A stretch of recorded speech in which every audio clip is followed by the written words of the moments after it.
இன்னைக்கு நம்ம என்ன ரெசிபி பண்ணலாம்னு பார்க்கலாமா? சாம்பார் சாதம் பண்ணியிருக்கோம். இவ்வளோ ஜூஸியாக இருக்குது தெரியுமா? வாயில் வச்சாலே என்ன ஒரு டேஸ்ட்டு. இதில் நம்ம என்னெல்லாம் போட்டிருக்கோன்னு பார்க்கலாமா? காய்கள்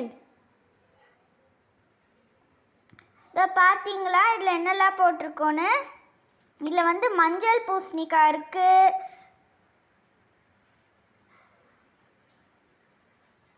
சுண்டைக்காய் இருக்குது. சின்ன பசங்கள்லாம் சுண்டைக்காய் சாப்பிட மாட்டாங்க, அதனால் நம்ம என்னென்னா கொஞ்சம் விப்பு பண்ணிட்டோம். சாப்பிடும் போது இதில் கொஞ்சம் நெய் போட்டுக்கிட்டா கொஞ்சம் ஹெல்த்தி ஃபேட்டாக இருக்கும். இது சாப்பிட்டா என்னெல்லாம் கிடைக்கும்னு பார்க்கலாமா?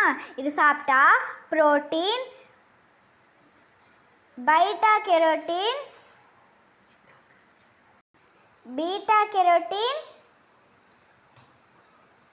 அயன் கிடைக்கும்.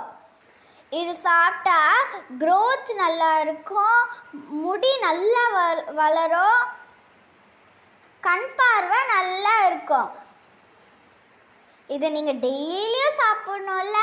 சாப்பிடுவீங்களா?